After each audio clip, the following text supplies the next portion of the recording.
ভাঙড়কে কেন্দ্র করে বারবার আব্বাস সিদ্দিক এবং নওশাদ সিদ্দিকীকে ব্যক্তিগত আক্রমণ হচ্ছে। আমার সঙ্গে ব্যক্তিরা আহলে সুন্নাতুল জামাতের কর্মীরা রয়েছে। কি কারণে আজকে থানার সামনে জমা? যে ভাঙড়ে যে টিএমসিদের মধ্যে যে গোষ্ঠদ্বন্দ্বী হয়েছে, ওরা নিজেদের মার্ডার করেছে, করে যে আমাদের পীরজাদা আব্বাস সিদ্দিক বড় ভাইজান এবং নওশাদ সিদ্দিকী দুই ভাইয়ের বাপ মা তুলে যে গালাগালি করেছে যে দুষ্টু, তার কারণে আমরা আজকে থানায় জেডি করতে এসেছি। তার আমরা অবিলম্বে শাস্তি চাই। মূলত আজকে যে আপনারা ডিভিশন জমা দেবে ঢোলা থানায়, মূলত আব্বাস সিদ্দিকী নওশাদ সিদ্দিক বারবার শাসকের পক্ষ থেকে যে আক্রমণ করা হচ্ছে, ব্যক্তিগত আক্রমণ, এগুলো কেন? কি চাইছেন আপনারা এখন? আমরা চাচ্ছি ওরা নিজেরা গোষ্ঠীদ্বন্দ্বী করে ওর মারছে, আমাদের ঘাড়ে দোষটা চেপে দেওয়ার চেষ্টা করছে।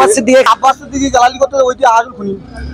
মেন তো ওরাই খুনটা করেছে, করে আমাদের যে বড় ভাই জানে আব্বা মা তুলে যে গালাগালি করেছে, তার কারণে যে গালাগালিটা করেছে তার অবিলম্বে গ্রেপ্তার করতে হবে। সেই কারণে আমরা ঢোলা থানায় এসেছি এফআইআর করতে। আহলে সুন্নাতুল জামাতের তরফ থেকে আমরা এফআইআর করতে এসেছি। এই মুহূর্তে শুনতে পাচ্ছেন আহলে সুন্নাতুল জামাতের কর্মীরা যারা রয়েছে, মূলত আব্বাস সিদ্দিককে বারবার আমরা দেখেছি ভাঙড় থেকে আক্রমণ করা হয়েছে, তার গাড়ি ভাঙচুর করা হয়েছে। 2016 থেকে আজ পর্যন্ত ভাঙড়ে আক্রমণ করা হচ্ছে, কিন্তু কয়েকদিন আগে মূলত দেখলাম আমরা আব্বাস সিদ্দিক এবং নওশাদ সিদ্দিকীকে পরিবার তুলে তাকে গাল দেওয়া হচ্ছে। কেন, কি কারণ? আমার সঙ্গে